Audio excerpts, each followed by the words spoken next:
Smad. Et donc, ça sera sans doute une autre conférence très remarquable. Alors, Père Lettel, vous êtes frère Karl, vous avez écrit plusieurs ouvrages.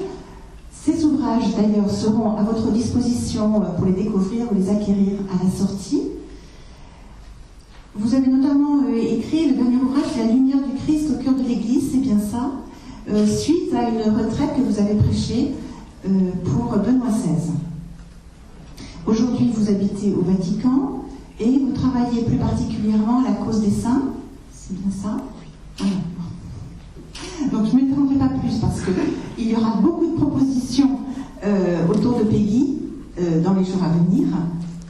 Et puis, alors, nous allons écouter le Père Lettel et puis il y aura l'espace pour quelques questions émanant du public avant la fin de notre soirée. Bonne soirée.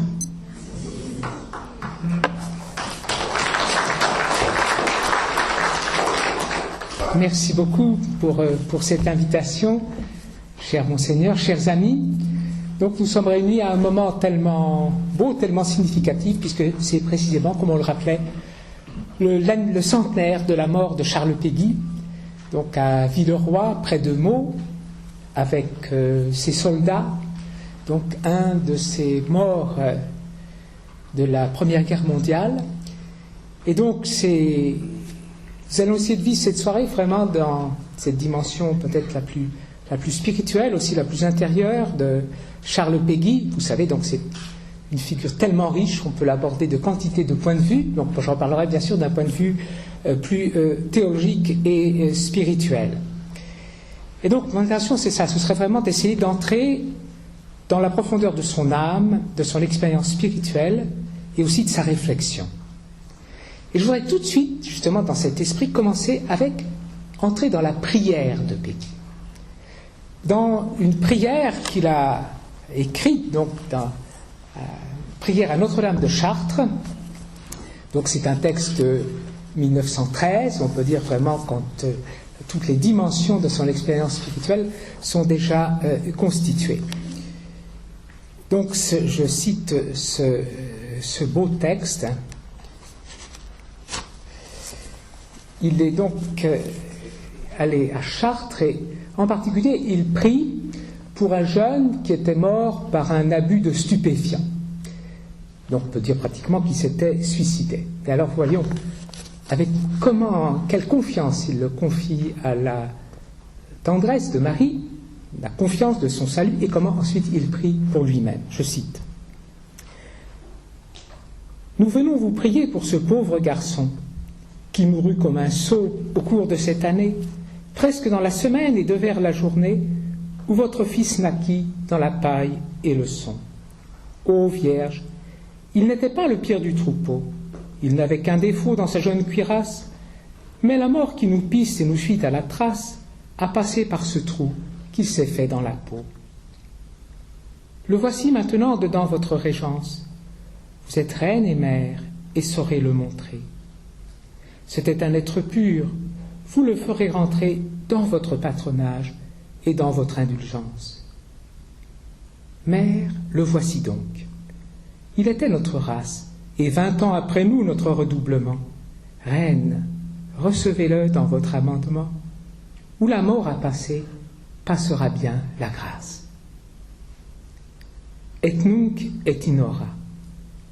Nous vous prions pour nous, qui sommes plus grands sots que ce pauvre gamin, et sans doute moins purs et moins dans votre main, et moins acheminés vers vos sacrés genoux.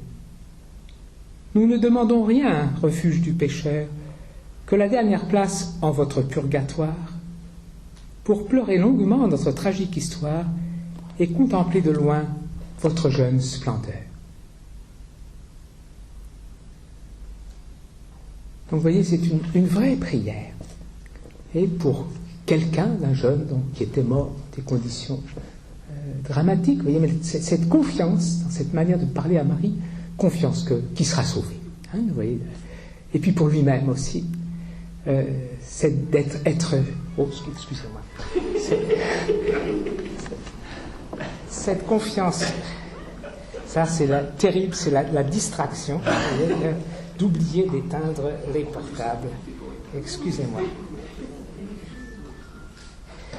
Et donc, je disais, cette confiance pour un autre, vous voyez, cette confiance pour lui-même aussi, parce que, bien sûr, être au purgatoire, c'est la certitude d'être sauvé. Alors, vous voyez, je pense aussi, en ce centenaire de la mort de Peggy, nous pouvons être sûrs aussi qu'il est sorti du purgatoire, vous voyez, et que vraiment aussi, nous allons parler de la communion des saints, parler de Peggy aussi en ce jour de centenaire de sa mort, pour nous, dans un climat aussi de foi, dans un climat d'église, la certitude qu'il est vivant auprès du Seigneur, voyez, et puis que donc il est auprès de nous. Donc vous voyez, je voulais ce texte tout de suite qui nous faisait entrer dans sa prière, en ce qu'elle a peut-être de plus caractéristique, donc cette espérance dont nous allons reparler et qu'il a pleinement découverte, surtout dans les dernières années de sa vie, à partir de 1911. Donc nous allons essayer de suivre, à partir d'un certain nombre de ses écrits, son chemin de charité, de foi et d'espérance. Et je vous parlerai vraiment de Peggy comme d'un mystique, d'un poète et d'un penseur. Je dirais un grand mystique, un grand poète et aussi un grand penseur.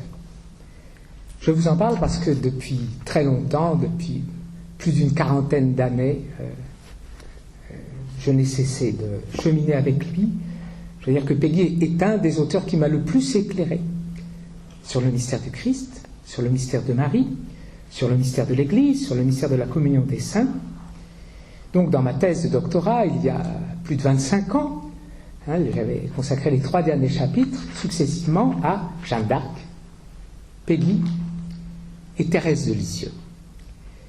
Et quand j'ai prêché la retraite, qu'on le rappelait, cette retraite donc pour le pape Benoît XVI et la curie romaine, en 2011, et bien pour moi Peggy était inévitable. Je pensais que c'était vraiment une des voix qui avait le plus à dire au pape en personne, à ses collaborateurs, à l'Église d'aujourd'hui. Donc un grand témoin. Et donc c'est ainsi que je voudrais en parler avec vous ce soir, en sachant bien sûr que donc c'est une approche parmi tant d'autres, mais je pense qu'elle est légitime, elle a sa place, donc elle se fonde vraiment sur les textes, et donc dans cette dimension de la communion des saints. Quand j'ai prêché la retraite pour Benoît XVI, j'avais pris comme image, comme icône de cette retraite, la ronde des saints.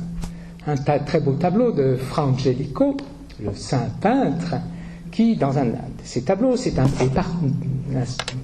détail du jugement dernier qui est à Florence, où les saints et les anges se donnent la main, comme des enfants, formant une ronde, se donnent la main et nous donnent la main. Donc, nous sommes tous appelés à la sainteté. C'est dans un des enseignements les plus importants du Concile Vatican II. Et donc, c'est dans cette perspective, vous voyez, que je voudrais vous parler de Peggy ce soir. Alors, je dirais, pour moi, il donne la main, évidemment d'abord à Jeanne d'Arc, ça c'est évident, je dirais, depuis son enfance, dans toute son œuvre littéraire, il y a une présence continuelle et de plus en plus approfondie de cette figure si belle et inépuisable de Sainte Jeanne d'Arc. Et il donne l'autre main à Sainte Thérèse de Lisieux. Alors, il n'en parle pas dans ses écrits, probablement il en avait entendu parler spécialement par son ami Joseph Lotte, mais vous savez, ils sont exactement contemporains.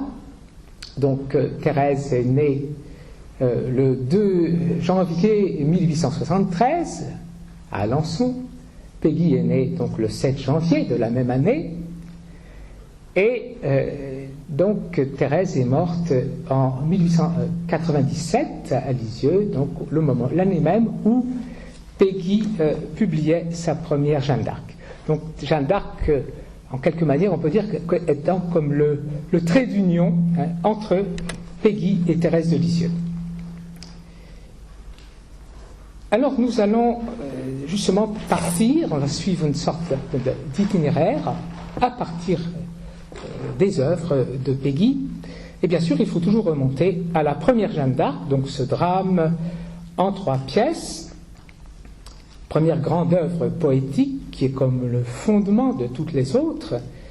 Cette œuvre qui a été commencée en 1895 et terminée en 1897. Donc je reviens, vous voyez, Thérèse et Peggy ne se connaissaient pas, mais tous les deux sont fascinés par Jeanne d'Arc et tous les deux, au même moment, écrivent des œuvres poétiques et théâtrales sur elle. À ce moment-là naît la vocation de Peggy comme poète, tandis que Thérèse, carmélite, écrit des textes d'une immense valeur spirituelle, mais pauvres du point de vue littéraire et artistique, donc 2 petites pièces de théâtre et puis aussi des poésies et différents textes. Seulement Thérèse vit au même niveau de sainteté que Jeanne. Symboliquement, elle joue son rôle dans ses pièces de théâtre, quand ces pièces sont représentées en communauté. Thérèse vit ce que Peggy appellera la représentation mystique d'un saint en un saint, d'un saint en Jésus. Donc de son côté, à la même époque, le jeune Peggy n'est pas croyant. Il fait partie de tous ses frères qui ont perdu la foi et pour lesquels Thérèse prie durant sa passion. Vous savez, la dernière période de sa vie, la maladie, elle vit de terribles tentations contre la foi, mais elle le vit comme une grâce, justement, elle se sent proche de tous ceux qui ont perdu la foi. Donc Peggy se marie en 1897 et nous savons, mariage seulement civil, non pas religieux. Ses 3 enfants ne sont pas baptisés parce que sa femme, comme lui, n'est pas croyante. Donc quand Thérèse entrait au Carmel à l'âge de 15 ans, en 1888, le jeune Peggy perdait la foi au même moment. Et une des raisons principales de cet éloignement de la foi était la doctrine de l'enfer, de la damnation éternelle, comme elle était alors présentée dans le climat janséniste de l'époque. Peggy refuse radicalement une telle doctrine qui exclut quelqu'un pour toujours du salut, et pour cette raison, il s'éloigne de la foi chrétienne quasiment pour 20 ans. On peut dire une éclipse de la foi. C'est un refus radical, refus de ce Dieu qui ne veut pas sauver tous les hommes. Et Peggy se dit athée, il devient militant socialiste, mais en réalité, son socialisme a un caractère mystique. Il est animé par le désir du salut de tous les hommes. Et on voit bien dans cette première œuvre sur Jeanne d'Arc. Donc le jeune homme n'est plus en relation avec Jésus, il n'est plus chrétien, et pourtant il vit avec une sainte chrétienne, avec Jeanne, une relation très profonde qui, on peut le dire, est déjà une relation de communion, même si c'est de façon imparfaite. On parle parfois de cette première Jeanne d'Arc comme la Jeanne d'Arc socialiste. Je préfère dire la Jeanne d'Arc chrétienne du Peggy socialiste. En effet, les premières paroles, la dédicace de l'œuvre exprime les convictions de Peggy qui voit dans le socialisme l'unique remède au mal universel. Dans cette dédicace, il n'y a aucune référence spécifiquement chrétienne. Mais au contraire, les dernières paroles que Peggy attribue à Jeanne avant d'aller au supplice sont une authentique prière chrétienne. Je cite : « Pourtant, mon Dieu, tâchez donc de nous sauver tous, mon Dieu. Jésus, sauvez-nous tous à la vie éternelle. » Fin donc de cette première Jeanne d'Arc. Vous voyez, ces mots sont impressionnants. C'est un développement très beau autour du nom de Jésus que Jeanne a prononcé au moment de sa mort, en mourant dans les flammes. On a tous les récits des témoins, donc les procès. Donc elle a crié, et un de ceux qui étaient proches l'a entendu crier 6 fois dans les flammes le nom de Jésus. Donc le Peggy non-croyant, vous voyez, autour de ce nom Jésus, Jésus, sauvez-nous tous à la vie éternelle. Donc le Peggy non-croyant fait dire à Jeanne le désir le plus profond qui continue mystérieusement à habiter dans son cœur, c'est-à-dire le salut de tous. Tâchez de nous sauver tous. Jésus, sauvez-nous tous à la vie éternelle. Vous voyez, la charité est encore présente, mais d'une manière cachée, imparfaite, parce qu'elle n'est pas encore explicitement illuminée par la foi et l'espérance en Jésus. Alors, donc, je disais, Peggy donnant mystérieusement la main à Thérèse de Lisieux, donc, dans ces mêmes années, précisément, Thérèse, donc, maintenant qui a été reconnue comme docteur de l'Église, vivait une espérance totale, sans limite. Elle raconte dans son autobiographie le salut du criminel Pranzini, celui dont on parlait, un criminel condamné à mort, qui allait être exécuté, qui ne voulait pas se convertir, donc qui était quasiment perdu, voyez. Et donc elle l'appelle mon premier enfant. Donc elle a reçu de Jésus le Rédempteur, voyez. Avant même d'entrer au Carmel, elle avait 14 ans à ce moment-là, celui qu'elle appelle mon premier enfant, le cas apparemment le plus désespéré. Et elle est certaine qu'il est sauvé. Et au jour de sa profession, le 8 septembre 1890, Nativité de Marie, elle adresse à Jésus une très belle prière, écrite sur le moment, et à la fin, elle dit à Jésus que pas une seule âme ne soit damnée aujourd'hui.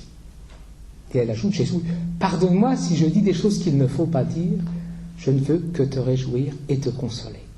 Parce que de fait, à cette époque-là, il ne fallait pas dire ça, voyez. On pensait, l'opinion commune, qu'on croyait pratiquement être la foi de l'Église, c'est que chaque jour meurent tant de personnes et que beaucoup, probablement dans l'opinion commune, la majorité vont en enfer. Que pas une seule âme ne soit damnée aujourd'hui. Et c'est une prière qu'elle va renouveler tous les jours. Et donc le jour même de sa mort, le 30 septembre 1897, elle dira, dans un dernier acte d'amour, avant de dire « Mon Dieu, je vous aime », elle dira « Je n'aurais jamais cru qu'il fût possible de tant souffrir, jamais. Je ne me l'explique que par le désir que j'ai eu de sauver les âmes. » Donc l'expression typique de Thérèse, pas seulement sauver des âmes, sauver les âmes.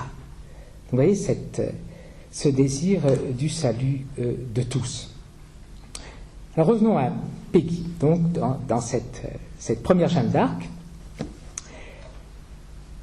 Il a profondément étudié les deux procès de Jeanne, dans la première édition critique faite par Quicherat dans les années 1850, qui était excellente. D'abord, il pensait écrire un livre d'histoire, mais ensuite lui est venue l'inspiration poétique,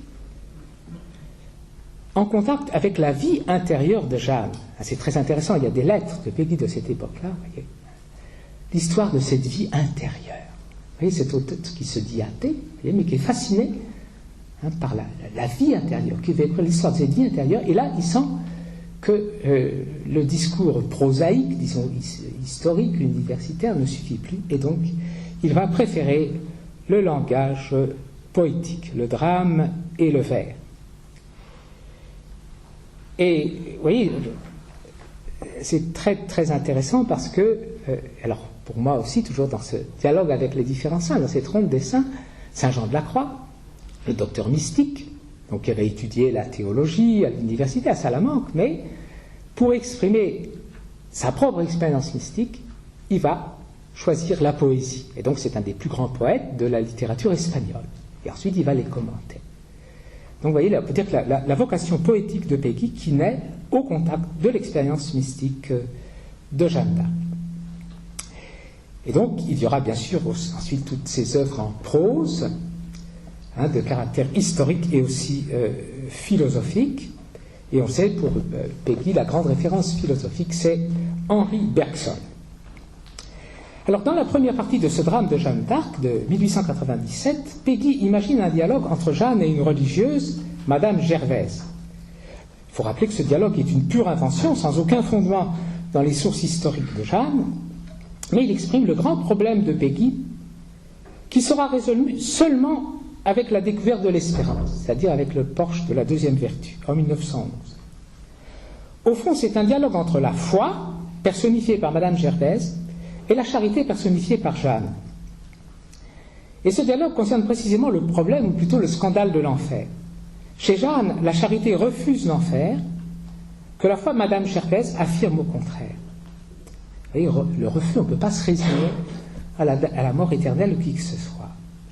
Donc il manque encore la découverte de la petite espérance entre la foi et la charité. En rapport avec son affirmation de l'enfer, Madame Gervaise interprète le cri d'abandon de Jésus sur la croix, « Mon Dieu, pourquoi m'as-tu abandonné ?» comme un cri de désespoir, du désespoir de sauver Judas et tous les damnés. Ainsi, Madame Gervaise attribue proprement à Jésus le désespoir, la désespérance du salut des damnés. Ensuite, donc, nous avançons dans le temps, toujours en nous appuyant sur les œuvres, selon la chronologie. Environ 10 ans plus tard, Peggy retrouve la foi. Il a toujours été très discret sur sa conversion, mais ses nouvelles œuvres, c'est ça, de 1909 jusqu'à sa mort, ces nouvelles œuvres sont le témoignage d'une très profonde rencontre avec la personne de Jésus, avec tout le mystère de Jésus. Avec une telle incandescence qu'il ne serait pas exagéré de parler d'une expérience mystique. Et nous en avons l'évidence avant tout dans le long texte de 1909 en prose, auquel on avait donné le titre de Véronique, qui a été publié seulement après sa mort. Donc c'est une grande méditation sur l'agonie de Jésus dans l'Évangile. C'est une grande contemplation des mystères de l'incarnation et de la rédemption qui culmine donc avec cette méditation sur l'agonie de Jésus dans l'Évangile de Matthieu, et qui pourrait être considéré comme le mémorial de la conversion de Peggy. Il a rencontré Jésus dans le mystère douloureux de la rédemption, et selon ses paroles, c'est de façon définitive qu'il s'est cogné au bois de la croix. Et en même temps, il s'agit déjà de la découverte du mystère de la communion avec le Rédempteur, qui lie tous les hommes avec lui et entre eux. Et c'est là qu'il utilise le symbole des fils innombrables de cette communion à laquelle personne ne peut échapper. Et là, je cite un très beau passage de Peggy dans cette œuvre, et qui précisément peut-être un des textes les plus éclairants sur sa façon de concevoir le mystère de la communion des saints.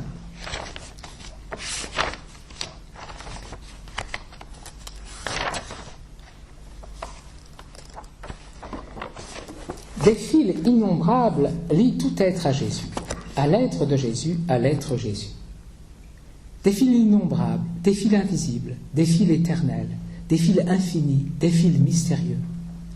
Infiniment mystérieux, éternellement mystérieux, intérieurement, entre soi, réciproquement, naturellement déjà, si étrangement déjà toute âme à tout corps. Et réciproquement, mutuellement, d'un lien si secret, étrange, incroyable, si mystérieux, d'une liaison si tragique, mais en outre, ensemble, d'un seul tenant à l'infini. Combien donc, combien dès lors plus infiniment mystérieux, combien plus infiniment tragique. Toute âme et tout corps au corps de Jésus. Tout corps et toute âme à l'âme de Jésus. Par la communion, par cette communion. Quel réseau inextricable, mes enfants! Des fils, des lignes, une infinité de lignes toutes pleines, elles-mêmes infiniment faites de points, comme toutes les lignes, elles-mêmes infiniment faites de points douloureux, de points qui ne sont tous, qui ne sont jamais, qui ne sont éternellement jamais que des points douloureux. Voilà votre communion. Par des fils innombrables, par des fils invisibles, par des fils mystérieux, infiniment, éternellement mystérieux, tout est lié à tout.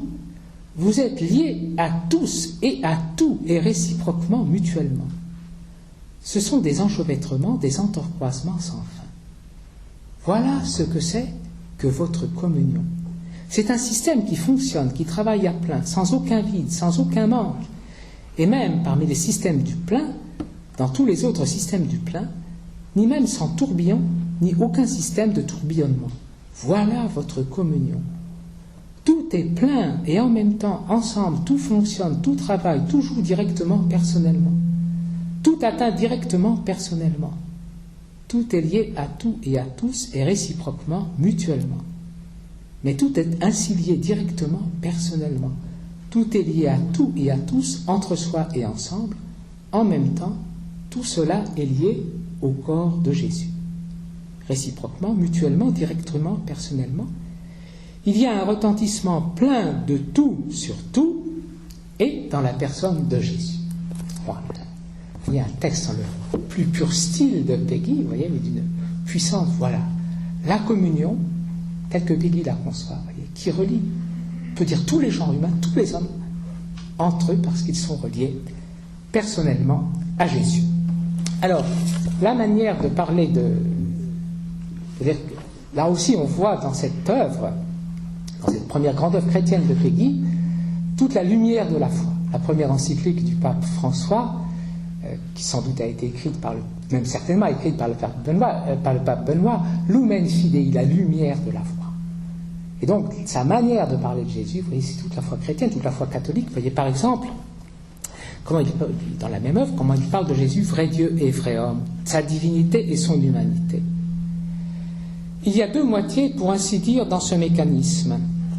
Une des deux moitiés est infinie, et en elle-même est comme éternelle. L'autre des deux moitiés est infime, et en elle-même est comme temporelle. Et ce qu'il y a de plus fort, par un miracle nouveau, la partie qui est infime n'est pas moins nécessaire, moins indispensable à l'ensemble, au jeu de l'ensemble, que la partie qui est infinie, étant justement précisément par un retournement singulier nécessaire, indispensable, elle-même à cette partie infinie, au jeu de cette partie infinie. Ainsi, nier l'une ou l'autre partie, c'est également nier le tout, démonter le merveilleux appareil, un Dieu homme, un homme Dieu. On trouve, vous voyez, quand on lit aussi ces textes de Péguy, en écho des grands saints, des grands docteurs, saint Anselme de Cantorbéry, qui est le grand docteur du mystère de l'incarnation, de la rédemption, justement montre que l'humanité de Jésus est aussi importante que sa divinité. Vous voyez, la partie infime aussi importante que la partie infinie. Alors, une des affirmations les plus puissantes de Péguy dans cette œuvre, c'est « Le christianisme a mis l'infini partout ». Le christianisme a mis l'infini partout, et par l'incarnation, dans le fini de la condition humaine, l'infini est entré.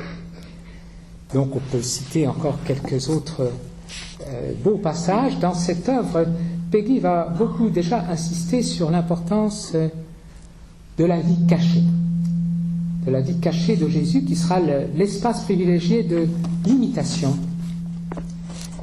Je cite, « Il est pourtant notoire, il est considérable que cette vie de famille si décriée, si honnie, et l'attention de nos chrétiens devait bien un peu se porter là-dessus.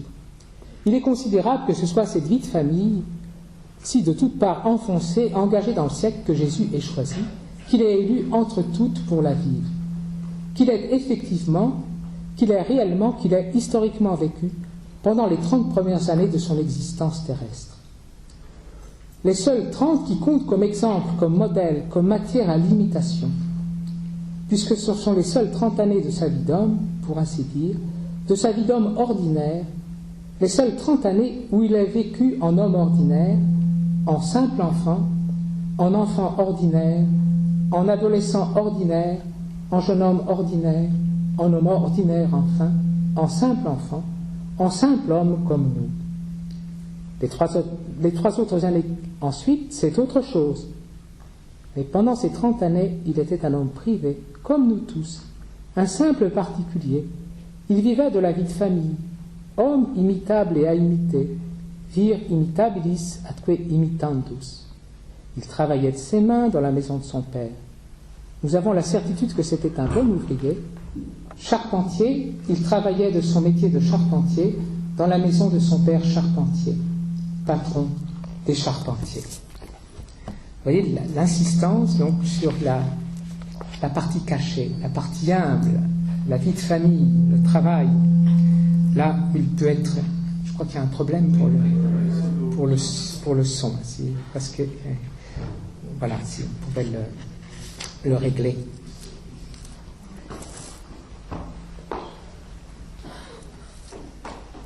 Je cite encore dans la même œuvre le dernier des pécheurs, le plus infime des péchés, fait à Jésus une blessure et une blessure éternelle. Voilà du christianisme.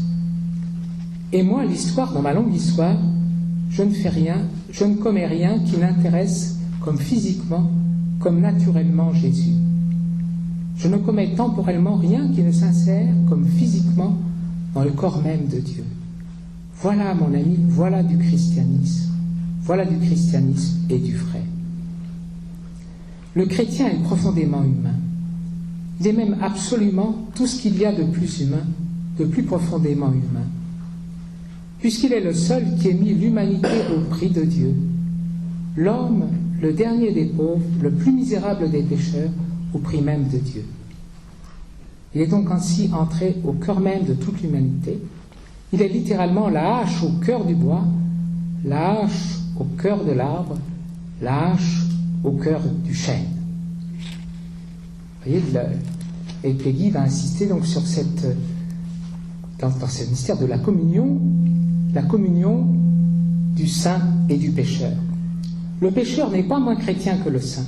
Il n'est pas moins également chrétien en un certain sens. En un sens chrétien, en un langage chrétien. Il n'est pas moins une pièce indispensable au fonctionnement du mécanisme. Jésus n'est pas moins venu, n'a pas moins souffert, n'est pas moins mort pour le pécheur que pour les saints. Mettons qu'il est venu également pour tout le monde, et ce sera l'axe du christianisme. Il est venu sauver tout le monde, voilà le christianisme, mon enfant, voilà le christianisme. Vous voyez des affirmations d'une justesse, d'une force aussi, qu'on en trouve chez les plus grands saints. Et alors on voit dans cette œuvre, et alors surtout, je n'ai pas le temps de lire les textes, mais ensuite la méditation, cette admirable méditation sur l'agonie de Jésus en Saint Matthieu. Alors Peggy va s'arrêter sur la deuxième prière quand Jésus dit « Si cette coupe ne peut s'éloigner, sans que je la boive, Père, que ta volonté soit faite. » Donc dans le latin que cite Peggy de la Vulgate, « Fiat voluntas tua ». Ce sont exactement les mêmes mots que Jésus nous a enseigné à dire dans le Notre Père. Alors Peggy, comme le faisaient les pères de l'Église, lit ce texte en résonance avec l'Ancien Testament, et en particulier en résonance avec le Fiat Lux, au début, au chapitre 1 de la Genèse, que la lumière soit. Alors, comme le contraste entre ce Dieu créateur, tout-puissant, vous voyez, la création et cette nouvelle création qui est la rédemption. Donc un Dieu humble, un Dieu prostré, un Dieu agonisant. Voilà la nouvelle création. Donc ce sont des pages de toute beauté. Bien sûr qu'il faudrait relire et méditer. Donc alors, arrivé à ce point d'une œuvre qui montre, je dis véritablement une expérience mystique, et quand Peggy, c'est ça, ce saisissement aussi, vous voyez que tous nos péchés atteignent personnellement Jésus dans le mystère de la rédemption. Et on trouve ça chez les mystiques. Je pense en particulier à une jeune mystique italienne contemporaine de Peggy, Gemma Galgani, sainte Gemma Galgani, qui a une influence énorme sur Padre Pio et sur Père Kolb, vous voyez. Et on voit l'exemple d'une jeune sainte qui est une mystique de la passion, vous voyez, ce saisissement, voilà, que Jésus a véritablement souffert et que tous les péchés que l'on peut commettre atteignent réellement Jésus dans l'événement de sa passion. Donc on peut dire une tonalité véritablement mystique, ce saisissement devant ce grand mystère. Et donc à ce point, il faut faire justement cette parenthèse, revenir sur cet aspect douloureux de la conversion de Peggy. Nous l'avons dit, il est marié civilement, ses enfants ne sont pas baptisés, et sa femme ne s'approche en aucune manière de la foi chrétienne.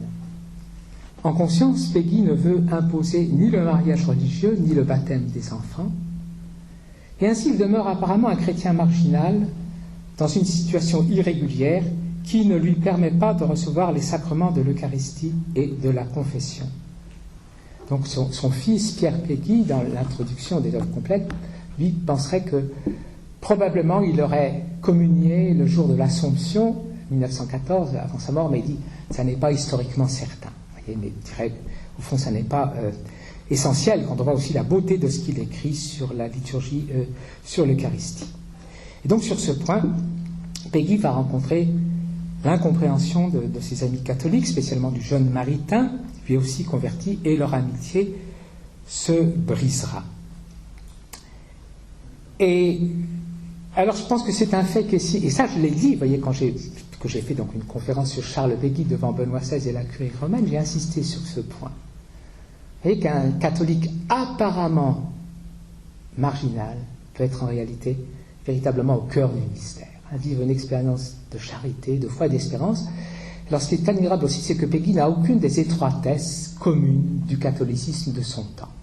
Donc l'esprit de la contre-réforme, de son anti-protestant, malheureusement l'antisémitisme aussi, qui était très diffusé, le cléricalisme aussi. Donc Peggy aime profondément le peuple juif, vous voyez, qui avait découvert aussi à travers l'affaire Dreyfus, qui prenait pour lui aussi comme une dimension mystique, et l'amour pour le peuple juif, pour les protestants. Peggy est l'homme de la Bible, et donc Jeanne d'Arc, en quelque manière, l'a vaccinée contre le cléricalisme. Parce que quand on étudie attentivement le procès de Jeanne d'Arc, ce que j'ai pu faire aussi de mon côté, vous voyez, bien, une des choses les plus terribles, une des manifestations les plus terribles du cléricalisme, donc ces hommes, ces théologiens, évêques, vous voyez, qui ont condamné une sainte de façon aussi dramatique, aussi injuste. Alors, ce que je disais aussi, vous voyez, devant Benoît XVI, eh bien, je pense, quand on pense à nos frères qui sont dans des situations matrimoniales, disons, objectivement irrégulières, je pense aux divorcés remariés, et donc il peut y avoir des personnes qui vivent véritablement au cœur du mystère. Continuons notre chemin. Donc après avoir retrouvé la communion avec Jésus d'une manière si personnelle, Peggy peut contempler dans une nouvelle lumière la figure de Jeanne d'Arc, dans sa très profonde communion avec Jésus. Et ça, on le voit surtout dans deux grandes œuvres, l'une en poésie, le mystère de la charité de Jeanne d'Arc en 1910, et l'autre en prose, un nouveau théologien, 1911. Donc le mystère de la charité de Jeanne d'Arc est un vrai chef-d'œuvre poétique, c'est une des œuvres les plus connues de Peggy, souvent objet de représentation théâtrale. Du point de vue théologique, un des plus beaux passages est une longue méditation sur la vie terrestre de Jésus que le poète attribue à Jeanne. Donc on la lira au début de la messe de demain soir. Le texte le plus connu, toujours dans le mystère de la charité, est plutôt la grande méditation sur la passion de Jésus, attribuée à Madame Gervaise, texte poétiquement très beau, mais très discutable du point de vue théologique. La difficulté vient du fait que Peggy reprend son texte du drame de 1897, mais avec de nouveaux développements. Ainsi, il reprend et amplifie son interprétation du cri d'abandon de Jésus sur la croix comme cri de désespoir, ce qui est théologiquement faux. Peggy a retrouvé la foi, mais sans encore découvrir pleinement l'espérance. Donc la découverte de l'espérance sera la dernière grande conversion de Peggy, qui viendra plus tard avec le porche du mystère de la deuxième vertu. Alors parlons un peu de cette œuvre en prose intitulée « Un nouveau théologien », qui est comme un commentaire ou plutôt une justification théorique de sa méthode dans le mystère de la charité de Jeanne d'Arc. C'est une œuvre difficile, extrêmement polémique, mais d'un contenu très important. Je pense que tous les étudiants et étudiantes en théologie devraient lire cette œuvre. C'est la meilleure explication que Peggy nous offre de sa méthode qu'on pourrait définir comme une herméneutique de la communion des saints. Vous voyez, l'interprétation, la communion des saints comme lieu d'interprétation de l'Évangile et aussi de la réalité de l'Église. D'une manière prophétique, Peggy voit le danger que représente pour la foi chrétienne un abus de la critique historique des Évangiles, qui conduit à une terrible réduction de la vie terrestre de Jésus.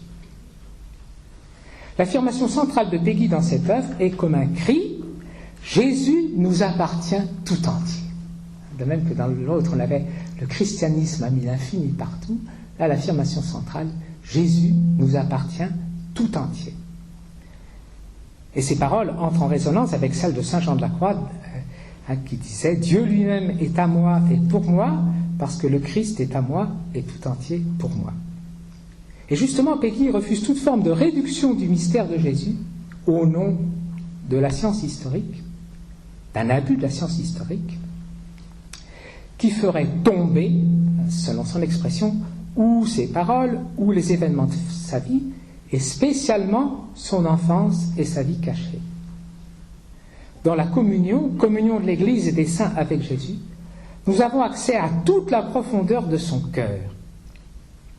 Et Peggy développe une géniale comparaison entre la connaissance de Jésus par les évangiles et la connaissance de Jeanne d'Arc par les procès. Plus que documents, ils sont pour lui des sources qui, étudiées, brillées, interprétées dans cet espace de la communion, nous font entrer dans toute la profondeur du cœur de Jésus et du cœur d'une sainte tellement unie avec Jésus. Rien une chose, alors Peggy va comparer, donc Jeanne d'Arc est une sainte, lui sait qu'il n'est pas un saint, mais il va comparer sa situation à celle de Joinville, donc l'historien de Saint-Louis, qui était contemporain, témoin. Et Peggy a la certitude que justement dans la communion, il peut avoir la même proximité avec Jeanne d'Arc à 5 siècles de distance que Joinville, qui était le contemporain de Saint-Louis. Et il l'explique admirablement. Alors, je dois dire pour ma part que je n'ai jamais cessé d'expérimenter, de vérifier la valeur de cette herméneutique de la communion des saints, en contact continuel d'une part avec les évangiles, avec Jésus à travers les évangiles et toute l'écriture sainte, et d'autre part avec les textes et les sources des saints. Et donc depuis déjà bon nombre d'années, Jean-Paul II m'avait nommé consulteur pour les causes des saints, donc chargé d'examiner ces nouvelles causes, tous ces grands dossiers. Je peux dire que j'en fais continuellement l'expérience avec une méthode qui unit inséparablement la prière et l'étude approfondie des sources.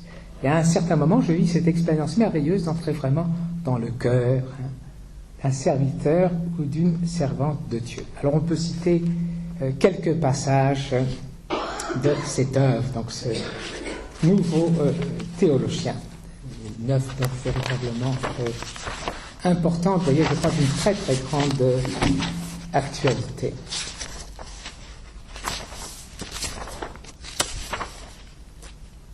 Et alors, précisément, de M. Laudet, c'est Le Gris qui avait écrit cet article, mais Peggy s'en prend à l'auteur de la revue. Alors c'est toujours, vous voyez, c'est une véritable ecclésiologie qui est mise en pratique. L'Église est une, M. Laudet, identique à soi, la même à soi-même, et adem sibi, et adem ipsi, identiquement la même, historiquement une, chronologiquement une, temporellement éternelle. La communion est une, identique à soi, la même à soi-même, identiquement la même, historiquement la même, historiquement une, chronologiquement une, temporellement, éternellement, la foi est une. Si M. Laudet avait quelque idée de ce qu'est la communion, et l'Église, et le christianisme, et la chrétienté, il saurait précisément que la communion des saints est en un sens précisément cette saisie directe que nous avons, nous chrétiens, non seulement des saints du XVe siècle, mais ensemble des saints de tous les siècles, et autant que tous les autres saints du 1er siècle, et ensemble éminemment de Jésus, par la prière et par les sacrements, par la grâce, par les mérites de Jésus-Christ et des saints. Cette saisie immédiate, instantanée, intemporelle, éternelle, sans avoir à nous faire une archéologie d'âme. Et tout ceci trouve son fondement dans l'Eucharistie. Le plus humble prêtre, dans la dernière des paroisses françaises, donne. Le dernier des fidèles, dans la plus simple des paroisses françaises, reçoit le même corps de Jésus, Corpus Domini Nostri Jesu Christi, que donnait et que recevait ou que recevaient saint Augustin et saint Paul, saint Aignan, saint Loup, saint Gratien, sainte Geneviève, saint Germain, saint Louis et saint François, Jeanne d'Arc, Pascal, Corneille. Le même corps, absolument, identiquement le même, temporellement, éternellement le même, et éternellement le même. Le même en éternité temporelle et en éternité éternelle. Tout chrétien qui prie, Monsieur Laudet, secundum verbum orationis, tout malheureux homme qui dit son Notre Père, fait une référence directe, immédiate, instantanée à Jésus, qui le prononça pour la première fois. Il imite, il saisit, il atteint directement Jésus priant. Comme dans la communion, il saisit directement le corps de Jésus. Dans ce merveilleux cortège de la prière, c'est toujours Jésus qui marche devant, et tout homme qui marche après est toujours éternellement second. Vous voyez, voilà, la communion des saints, vous voyez, comme lieu donc, de cette saisie immédiate du mystère de Jésus et aussi des autres saints. Alors, dans cette œuvre aussi, un aspect très, très intéressant et d'une grande actualité. Peggy va spécialement valoriser, défendre la vie cachée de Jésus. Parce que vous voyez, pour une approche, disons, je dis bien un abus de la critique historique. La critique historique, vous savez, la foi ne va jamais contre la raison, donc la raison, que ce soit dans le domaine de la philosophie, comme dans le domaine des sciences humaines, tout à fait, elle a son rôle, mais elle ne va, quand elle est bien utilisée, elle ne va jamais contre la foi. Quand elle est mal utilisée, si, justement, ce sont des abus. Et donc le Jésus de l'histoire, comme le Dieu des philosophes, vous voyez, ça peut être une réduction, justement, à ce que seule la raison peut connaître. Et alors, évidemment, la partie la plus menacée, c'est la vie cachée. La vie cachée.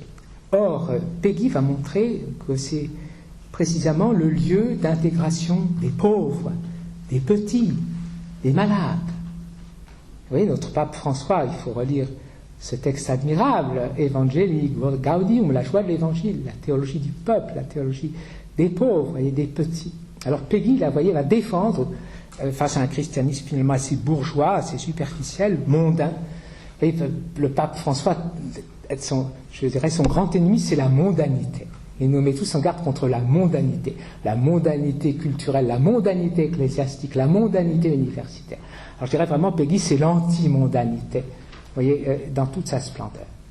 Et donc, alors là, je cite un passage, vous voyez, simplement, vous voyez la tonalité de ce qu'il dit justement sur la vie cachée comme étant la vie cachée de Jésus à Nazareth, la vie de famille, la vie de travail comme étant le lieu privilégié, le lieu d'intégration des pauvres, des petits qui ne laisseront pas de traces, qui n'ont pas de vie publique, mais qui vont pouvoir avoir pleinement leur place dans la communion et dans l'imitation de Jésus. Monsieur Laudet est essentiellement le Dieu des pauvres, des misérables, des ouvriers, par conséquent de ceux qui n'ont pas une vie publique. Le ciel est un ciel de petites gens. Que de même que tout atelier est une image de l'atelier de Nazareth, de même toute famille chrétienne est une image de la famille de Nazareth. Que de même que tout ouvrier chrétien travaille comme Jésus, de même tout père chrétien, toute mère chrétienne aime, instruit, nourrit, élève ses enfants comme Joseph et Marie aimaient, instruisaient, nourrissaient, élevaient Jésus. Tout fils chrétien aime, honore, nourrit ses parents comme Jésus aimait, honorait, nourrissait son père et sa mère. On pourrait citer encore des pages et des pages, mais un texte comme celui-là vous donne la tonalité. Et donc nous allons terminer, vous voyez, maintenant, donc en considérant alors la dernière grande étape, on peut dire grande conversion de Peggy, la découverte de l'espérance.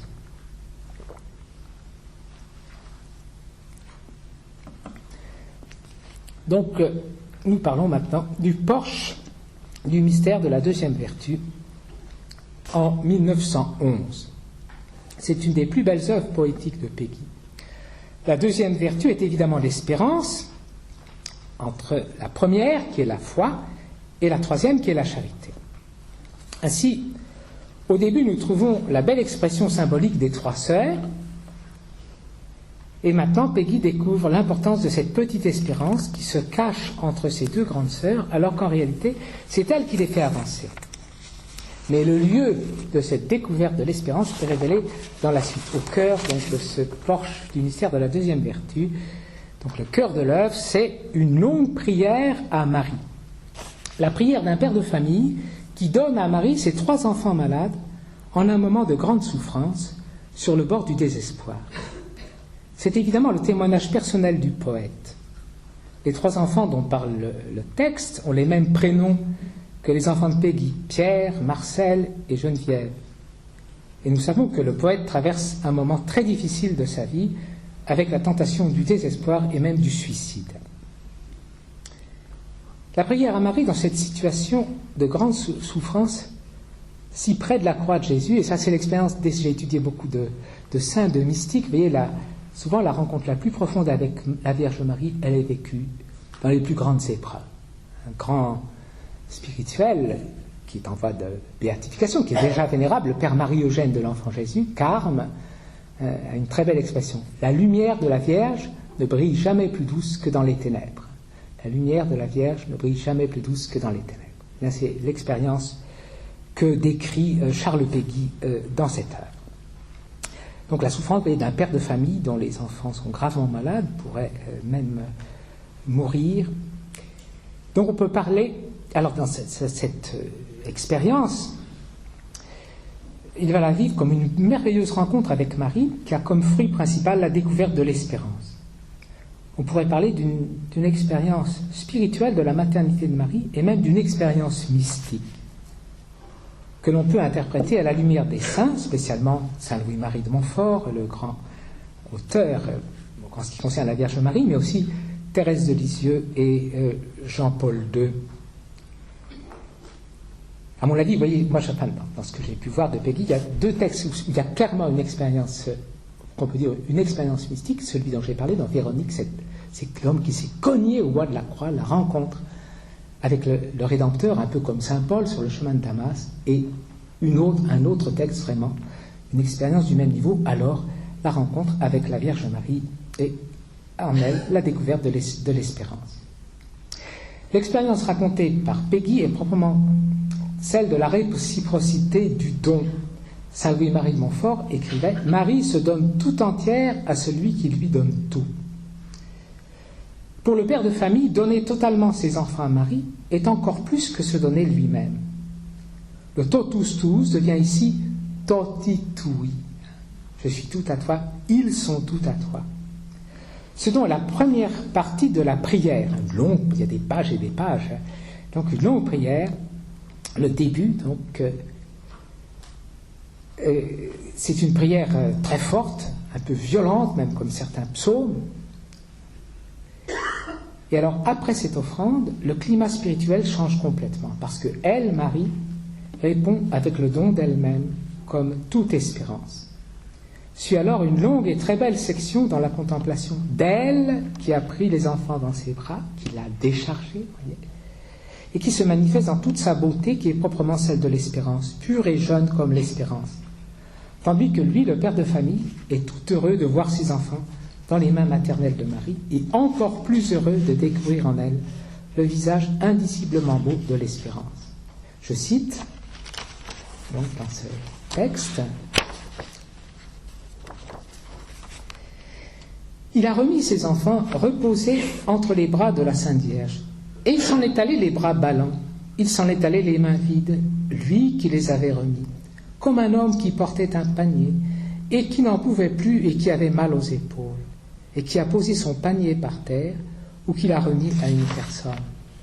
Et elle qui les avait pris, elle était si touchante et si belle, pendant que lui, il s'en allait d'un cœur léger. Et elle qui les avait pris, elle était si touchante et si pure, non seulement tout en foi et en charité, mais tout en espérance même, pure et jeune comme l'espérance, pendant que lui, il s'en allait les bras ballants. Et elle qui les avait pris, elle était dans sa jeunesse tendre, pendant que lui, il s'en allait les deux mains vides. Et elle qui les avait pris, elle était dans son éternelle jeunesse. Et ainsi, elle qui n'est point seulement toute foi et toute charité, mais aussi qui est toute espérance. Et cela est 7 fois plus difficile, et c'est aussi 7 fois plus gracieux. Ainsi, elle a pris en charge et en tutelle et en commande pour l'éternité la jeune vertu espérance. Alors le texte va ensuite se prolonger dans il n'est plus question de lui, en une louange à elle, à Marie. Je cite un passage. À celle qui est infiniment belle, parce qu'aussi elle est infiniment bonne. À celle qui intercède, la seule qui puisse parler avec l'autorité d'une mère. S'adresser hardiment à celle qui est infiniment pure, parce qu'aussi elle est infiniment douce. À celle qui est infiniment noble, parce qu'aussi elle est infiniment courtoise. Infiniment accueillante. Accueillante comme le prêtre qui au seuil de l'église va au-devant du nouveau-né jusqu'au seuil, au jour de son baptême, pour l'introduire dans la maison de Dieu. À celle qui est infiniment riche, parce qu'aussi elle est infiniment pauvre. À celle qui est infiniment haute, parce qu'aussi elle est infiniment descendante. À celle qui est infiniment grande, parce qu'aussi elle est infiniment petite, infiniment humble, une jeune mère.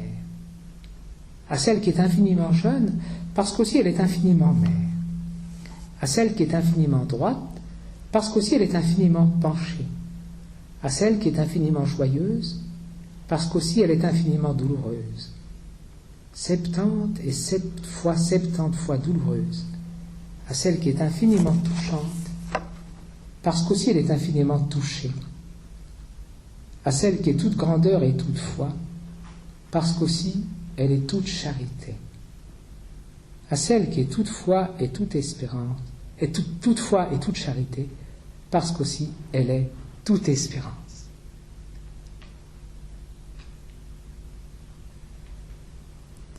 Alors, on est impressionné bien sûr par la répétition de ce mot infiniment. Et là encore, on est dans le langage mystique. Les théologiens universitaires qui ne sont pas des mystiques ont peur de l'infini. Et les grands mystiques les plus reconnus par l'Église, saints, canonisés, utilisent de façon impressionnante ce vocabulaire de l'infini. Que ce soit Sainte Catherine de Sienne, la petite Thérèse aussi, et je pense aussi une mystique canadienne dont c'était la fête hier, la bienheureuse Dina Bélanger qui est morte. Mais alors, vous voyez, non seulement c'est ça, le christianisme a mis l'infini partout, il nous aime infiniment, mais aussi par l'Esprit Saint, il nous donne d'aimer infiniment, il nous introduit dans la dimension de l'infini. Thérèse qui dit « Je serai l'amour » dans le cœur de l'Église, ainsi je serai tout. Vous voyez, alors, cette expression, donc infiniment appliquée à Marie, n'est pas exagérée, et elle trouve sa justification théologique dans l'expression de Peggy, Marie est infiniment mère. Comme créature, Marie est finie, mais sa maternité divine touche à l'infini. Comme la petite Thérèse, Peggy a bien compris l'essence du christianisme, qui est la logique de l'incarnation, c'est-à-dire le christianisme a mis l'infini partout, il a mis l'infini dans le fini, dans notre humanité. Comme Thérèse, Peggy a compris que la vraie grandeur de Marie est proportionnée à sa petitesse. Vous voyez, là aussi, l'affirmation centrale, infiniment grande, parce qu'elle est infiniment petite. Si Marie est la plus grande, Jésus l'a dit, celui qui se fait le plus petit, petit comme cet enfant, c'est celui-là qui est le plus grand dans le royaume des cieux. La vraie dévotion à Marie est christocentrique, affirmait Jean-Paul II, en présentant la doctrine de Saint Louis-Marie de Montfort. Ainsi, cette dynamique christocentrique, ad Iesum per Mariam, à Jésus par Marie, se vérifie dans cette prière de Peggy.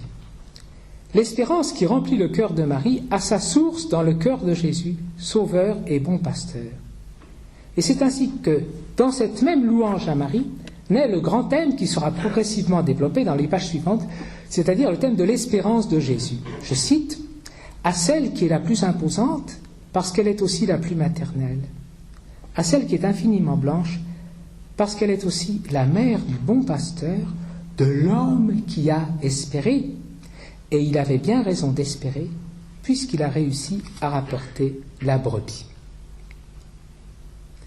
Ainsi, vous le voyez, dans la prière à Marie naît comme à travers un miroir la contemplation de Jésus comme l'homme qui a espéré, avec référence à Saint Luc chapitre 15. Cette contemplation va se dilater dans les pages suivantes en un commentaire des paraboles évangéliques de la brebis perdue, avec les deux autres paraboles, la drachme perdue et l'enfant prodigue. Peggy les appelle justement les paraboles de l'espérance, en insistant sur l'espérance du Père, qui a espéré le retour de l'enfant perdu, et l'enfant est revenu, l'espérance du pasteur qui a recherché sa brebis perdue et qui l'a retrouvée, l'espérance n'a pas été déçue, vous voyez. Le père a retrouvé son fils, le pasteur a retrouvé sa brebis. Ainsi, la découverte de l'espérance de Jésus efface complètement et pour toujours la fausse idée précédente du désespoir de Jésus. C'est comme un rayon de lumière qui dissout complètement les ténèbres. Jésus, vrai Dieu et vrai homme, est vraiment l'homme qui a espéré et qui donc n'a jamais désespéré par rapport à qui que ce soit, ni en aucune manière. Sa souffrance n'a jamais été la souffrance stérile du désespoir, mais la souffrance féconde de l'espérance qui souffre, qui tremble, mais qui ne désespère jamais, même si elle reconnaît le péril extrême de la perdition. Thérèse disant pour Pansini, je voulus à tout prix l'empêcher de tomber en enfer, que pas une seule âme ne soit damnée aujourd'hui. Alors j'ouvre une parenthèse pour les théologiens, théologiennes, pour ajouter que sur le plan théologique, ce thème de l'espérance de Jésus est très intéressant.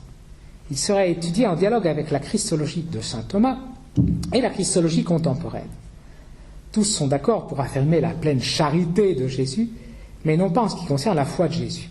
Saint Thomas l'exclut complètement à cause de la vision de Dieu que Jésus avait toujours au fond de son âme, ce qui fait qu'il voyait son Père et il voyait chacun d'entre nous, qu'il aimait personnellement. Mais il est intéressant de noter que saint Thomas donne une certaine place à l'espérance de Jésus par rapport à sa pleine glorification en lui-même et dans ses œuvres. Dans la contemplation de Peggy, l'espérance a donc son fondement dans le cœur humain du Sauveur, l'homme qui a espéré. Et cette espérance du Fils se réfléchit pleinement dans le cœur et sur le visage de Marie, sa mère, toute espérance, pure et jeune comme l'espérance. Vous voyez, comme le cœur de Marie qui est comme le plus beau miroir du cœur de Jésus, et spécialement réfléchissant cette lumière. À partir de cette découverte, de cette conversion à l'espérance, toutes les œuvres suivantes de Péguy se déploient entre le Fils et la Mère dans un climat spirituel absolument nouveau. Nous le voyons par-dessus tout dans ses dernières grandes œuvres poétiques, la tapisserie de Notre-Dame et Ève. Alors la tapisserie de Notre-Dame, j'ai déjà cité un passage au début, un des plus beaux, là, cette prière, vous voyez, pour ce jeune qui s'était suicidé, prière pleine de confiance, puis pour lui-même, il n'ira pas en enfer, simplement le purgatoire. Et donc nous allons terminer en disant quelques mots à propos de la dernière grande œuvre, qui est le chef-d'œuvre de Péguy, Ève. Donc ce mystère de l'espérance qui resplendit entre le Fils et la Mère se manifeste pleinement dans cette dernière œuvre poétique de Péguy, son chef-d'œuvre, cet immense poème. Après les mystères de la charité de Jeanne d'Arc et de la deuxième vertu, on peut dire que Ève est comme le mystère de la charité et de l'espérance de Jésus, sauveur de tous les hommes. Selon les paroles de l'auteur, cette œuvre est une longue invocation de Jésus à Ève. C'est le nouvel Adam qui parle à l'ancienne Ève, comme le Fils parlant à la mère de tous les vivants, de tous les hommes. Péguy a spontanément retrouvé, on peut dire réinventé, le grand cadre des pères de l'Église, qui présentait toute l'humanité, hommes et femmes, en relation avec Adam et Ève, et avec le nouvel Adam, Jésus, et la nouvelle Ève, Marie. Mais dans ce cadre traditionnel, Péguy fait quelque chose de nouveau, en traçant comme une diagonale entre Jésus et Ève, entre le nouvel Adam et l'ancienne Ève. Et l'intuition est d'une indicible beauté, inépuisable sur le plan théologique et spirituel. Comme dans la théologie de saint Irénée, Ève est récapitulée en Marie. Et ainsi l'amour filial de Jésus pour Marie, sa mère, remonte jusqu'à Ève, qui est aussi sa mère, et en même temps la mère de tous les vivants. Et parce que Jésus sur la croix a étendu la maternité de Marie à toute l'humanité, mère de tous les hommes, on peut dire que Marie et Ève sont ensemble inséparablement mère de Jésus et de tous les hommes. Ainsi, toute l'humanité, toute l'histoire du salut est contemplée entre le Fils et sa mère, dans un bouleversant cœur à cœur entre le Fils et la mère. Comme sur le calvaire, la mère ne parle pas, c'est seulement le Fils qui parle. La mère reste en silence et accueille au plus intime de son cœur les paroles du Fils, « Voici ta mère ». Pardon, les paroles de son Fils, « Femme, voici ton Fils ». « Femme, voici ton Fils ». Ces paroles adressées par Jésus à Marie, nouvelle Ève, remontent jusqu'au cœur de l'ancienne Ève. Et ainsi, dans le poème, c'est Jésus lui-même qui répète à Ève, « Mère, voici vos fils ». « Femme, voici ton fils ». Vous voyez ? « Mère, voici vos fils ». Tous les hommes sont en effet fils d'Ève, exules filii Eve, selon l'antienne Salve Regina que Péguy aimait beaucoup, et dans laquelle Marie est aussi appelée Spes Nostra, notre espérance. De la même manière, Jésus dit à Ève les paroles mêmes de l'Ave Maria, c'est-à-dire de l'ange à Marie, « Et moi je vous salue ». Et aussi l'acte d'amour, « Et je vous aime tant ». Donc on a tous ces quatrains, ces séries de quatrains qui commencent avec ces mots. « Et moi je vous salue ». Et je vous aime tant. La figure d'Ève dans le poème est très belle et très émouvante, comme chez Dante, et elle illumine toute femme. Ève est la femme qui aime tous les hommes, ses enfants, avec tout son cœur de mère, et qui souffre de leur souffrance et de leur mort causée par sa désobéissance au paradis terrestre. Elle est encore la femme qui aura reçu la première annonce du salut, porteuse de l'espérance, de la promesse d'un fils qui sera aussi son sauveur et le sauveur de tous ses autres fils, promesse qui s'accomplira en Marie, nouvelle Ève, mère du sauveur, qui sera aussi son sauveur, comme elle le chante dans le Magnificat. Alors je termine, vous voyez, simplement, ce sera le point final, en citant quelques passages. D'abord du commentaire, parce que peu de temps après avoir terminé son œuvre, au début de 14, Péguy a dicté à son ami Joseph Flotte un commentaire, on sait que c'est de lui sous le pseudonyme de Durel, que vous trouvez à la fin des œuvres complètes. Albert Béguin en avait fait l'édition critique. Donc c'est ce texte en prose, parce que l'œuvre est difficile, elle est longue. Alors heureusement, il y a ce commentaire qui est relativement bref, mais qui donne des grandes clés de lecture. Et voyez donc comment il présente cette œuvre.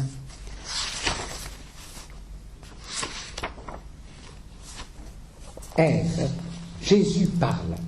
Ô mère ensevelie hors du premier jardin. En revêtant cette forme d'une longue invocation de Jésus à Ève, Peggy se plaçait d'emblée et pour ainsi dire géométriquement à la croisée, au point de croisement et de recoupement des plus grands mystères de la foi. Il se plaçait instantanément et pour partir à son départ même, il se plaçait en ce point unique et non interchangeable et non réversible par où tout passe, où tout se croise, d'où le regard épuise les deux grandes avenues. Il se plaçait résolument en ce point central, doublement axial, par où tout passe. Il se plaçait instantanément dans l'axe du spirituel et dans l'axe du charnel, dans l'axe du temporel et dans l'axe de l'éternel.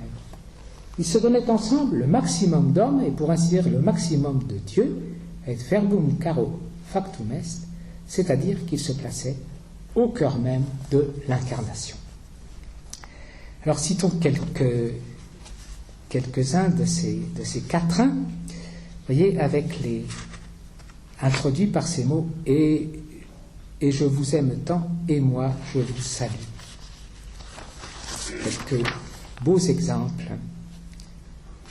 Et je vous aime tant, mère de notre mère. Vous avez tant pleuré les larmes de vos yeux. Vous avez tant levé vers de plus pauvres cieux un regard inventé pour une autre lumière. Et moi je vous salue, ô la première femme, et la plus malheureuse et la plus décevante, et la plus immobile et la plus émouvante, aïeule aux longs cheveux, mère de Notre-Dame.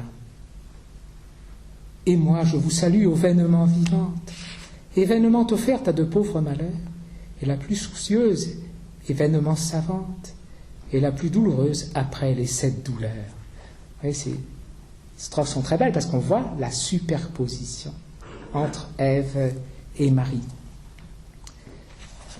Les quatrains commençant avec les mots « Mère, voici vos fils », par exemple. « Mère, voici vos fils et leur immense armée. Qu'ils ne soient pas jugés sur leur seule misère, que Dieu mette avec eux un peu de cette terre qui les a tant perdus et qu'ils ont tant aimés. Mère, voici vos fils qui se sont tant perdus, qu'ils ne soient pas jugés sur une basse intrigue, qu'ils soient réintégrés comme l'enfant prodigue, qu'ils viennent s'écrouler entre 2 bras tendus. » Le fils de l'enfant prodigue, mais donc toujours cette confiance, cette certitude du salut pour tous ces pauvres enfants perdus. Marie, advocata nostra, Peggy émettant le Salve Regina, alors on a la résonance de la prière et en particulier du Salve Regina. Voici, advocata nostra. Ce que nous chercherons, c'est le recouvrement d'un illustre manteau, et spes nostra salve. Ce que nous trouverons, c'est la porte et l'accès d'un illustre château. L'image très belle qu'on trouve dans l'iconographie médiévale du manteau maternel de Marie, vous voyez, qui recouvre tout le peuple et toute l'humanité. Alors après ça, donc, Peggy va terminer cette œuvre avec les morts parallèles de Sainte Geneviève, qui est morte très âgée à Paris, donc entourée de la vénération du peuple, et Jeanne, morte à 19 ans dans ces conditions terribles, donc brûlée. Et donc je citerai les tout derniers mots donc, concernant Jeanne d'Arc, dont nous étions partis et nous la retrouvons à la fin. Et ce grand général qui prit tout un royaume, et ce n'était pas rien, le royaume de France, dans le dernier climat et sous le dernier dôme, n'aura pas plus vieilli que la jeune Espérance. Et ce grand général qui saisit d'un royaume, et quel saisissement le royaume de France, dans le dernier climat et sous le dernier dôme, sera du même jeu que la jeune Espérance. Heureux ceux d'entre nous qui la verront paraître, le regard plus ouvert que d'une âme d'enfant, quand ce grand général et ce chef triomphant rassemblera sa troupe au pied de notre maître. Alors les tout derniers mots, donc mort de Jeanne à Rouen. Et l'autre est morte ainsi d'une mort solennelle. Elle n'avait pas passé ses humbles 19 ans que de 4 ou 5 mois, et sa cendre charnelle fut dispersée au vent. voilà le point final d'elle, voyez, hein, les cendres de Jeanne d'Arc brûlées, dispersées au vent. Alors je vous avoue que ce texte m'avait impressionné, mais je me disais, mais est-ce que c'est encore l'espérance, hein, vous voyez, que ça finisse de façon aussi tragique. Et là encore, c'est Thérèse de Lisieux qui m'a permis d'intégrer, parce qu'elle parle exactement dans la même tonalité. Quand elle vit cette grande épreuve de la foi, cette épreuve contre la foi, elle écrit une de ses dernières poésies sur le thème « La rose effeuillée ». Et voici ce qu'elle dit. « Mais la rose effeuillée, simplement on la jette au gré du vent. Une rose effeuillée sans recherche se donne pour n'être plus. » Vous voyez les cendres de Jeanne d'Arc dispersées au vent, hein, Thérèse, vous voyez, comme la rose effeuillée. Vous voyez, ceci est très beau parce que justement l'espérance chrétienne, cette vraie espérance, c'est pas une espérance facile, vous voyez, c'est une espérance qui en même temps assume tout le caractère dramatique de la condition humaine, ce dont Peggy avait un sens aussi profond. Voilà, eh bien j'ai terminé, vous voyez ce que je voulais partager avec vous, donc j'ai bien conscience que c'était sûrement insuffisant, donc que Peggy me pardonne aussi, vous voyez, mais je voudrais, c'est ça vraiment. Je pense que pour nous, donc Peggy est aimée dans le monde entier. Ce qui est très beau, c'est qu'il est hors des frontières de l'Église, vous voyez, son message, et ce message qu'il porte, c'est l'une des plus belles expressions de notre foi chrétienne.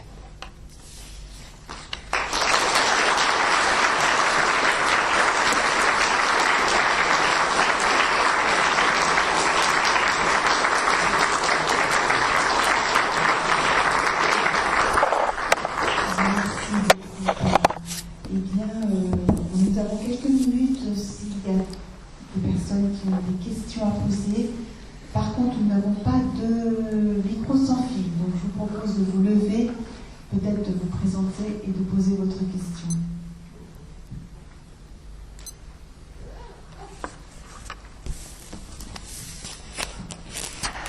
Je vais essayer de poser une question. Est-ce qu'ils se sont connus, Thérèse et Peggy? Alors, Peggy n'en parle pas. Je sais que Monseigneur Guy Gaucher, pour qui donc nous célébrerons la messe après-demain, puisque Monseigneur Guy Gaucher, évêque auxiliaire Bayeux et Lisieux, donc grand spécialiste, Monseigneur Gaucher avait un rapport avec Thérèse de Lisieux analogue à celui de Peggy avec Jeanne d'Arc. Okay. Et donc il avait aussi, c'était un grand littéraire et on en avait souvent parlé, donc lui disait qu'il y avait un très beau texte de Joseph Lotte, qui était un des amis les plus intimes de Peggy, sur l'histoire d'une âme, et que très certainement Peggy l'avait lu. Mais on n'a pas de preuve directe. Mais ce qui est impressionnant, c'est la convergence, vous voyez, donc autour de l'espérance, de la petitesse, de cette immédiateté de la saisie avec Jésus. Mais j'avoue que dans l'étude justement de cette ronde des saints, il n'y a pas seulement les aspects de dépendance de ceux qui se sont connus, mais il y a des aspects de convergence qui sont extrêmement impressionnants. Vous voyez, je dirais surtout dans la mesure où, justement, Peggy n'est pas un saint canonisé, encore que je pense qu'il y a de la sainteté chez lui. J'avoue, depuis que je travaille sur les causes des saints, voyant de plus près, je dirais les saints et les saintes sont des hommes et des femmes comme nous, pas tellement meilleurs que nous, mais qui ne s'arrêtent pas, s'ils tombent, pensez à Saint-Pierre, voilà, son reniement, etc., mais ils repartent, et finalement, ils deviennent des saints. Pensez le bon larron, dernier moment. Alors, donc ce qui est important, vous voyez, c'est que vraiment Thérèse de Lisieux, sainte canonisée et docteur de l'Église. Alors, je dirais, elle confirme véritablement toutes ces grandes intuitions de Peggy, spécialement sur l'espérance, je dirais, et aussi le lien Jeanne d'Arc qui les tient tous les deux par la main au même moment.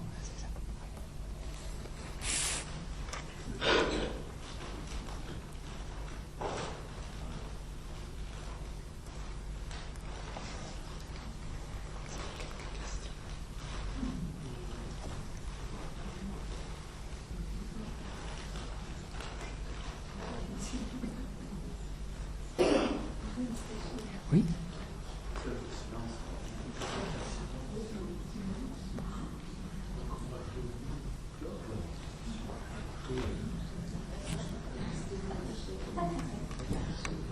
On va s'arrêter là, hein, mais moi je voudrais juste pour terminer d'abord vous remercier. Et puis moi je connais pas très bien Peggy, moi un peu, mais ce qui me marque, c'est qu'en lisant le pape François, je retrouve Peggy. Voilà, vous l'avez dit vous-même tout à l'heure en parlant, donc le pape François qui parle de l'Église mondaine. Et voilà, et cet après-midi, je me suis amusé à faire un lien entre un texte de Peggy et un texte du pape François. Puis voilà, je vous laisserai là-dessus, qui est aussi une belle alerte. Voilà, pour la plupart d'entre vous, là sont des chrétiens. Voilà, pour ne pas tomber dans ce que vous avez dit tout à l'heure, que nous dit à la fois le procès de Jeanne, que nous disent les écrits de Peggy. Voilà, pas tomber dans le cléricalisme, l'Église installée.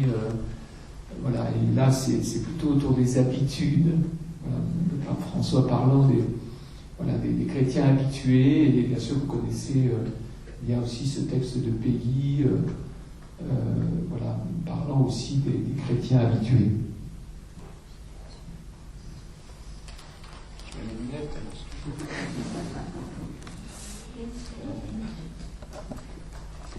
Voilà. Puis je crois qu'effectivement, Peggy, c'est une œuvre, c'est une grande œuvre, et puis qui n'est pas toujours simple, hein, qui n'est pas toujours simple. Il y a des passages qu'on connaît très bien, et puis on voit bien, c'est aussi un style, mais en même temps qui je crois, est tout à fait d'actualité, combien il mériterait d'être non seulement lu, mais également réfléchi, travaillé par tous les, je crois, tous nos contemporains, quels qu'ils soient, en particulier peut-être ceux qui sont en responsabilité. Mais je ne pense pas seulement politique, je pense aussi, voilà, l'évêque que je suis, l'évêque dans le domaine économique, etc. Alors, vous savez aussi qu'aujourd'hui, en fait, la bienheureuse Mère Teresa, donc on aurait aussi pu faire un lien avec, par exemple, beaucoup de nos contemporains étaient frappés de la nuit de la foi de Mère Teresa dans son journal intime, voilà, on n'a pas le temps d'en parler maintenant, mais pour dire, voilà, que à la fois l'espérance se vit dans la nuit.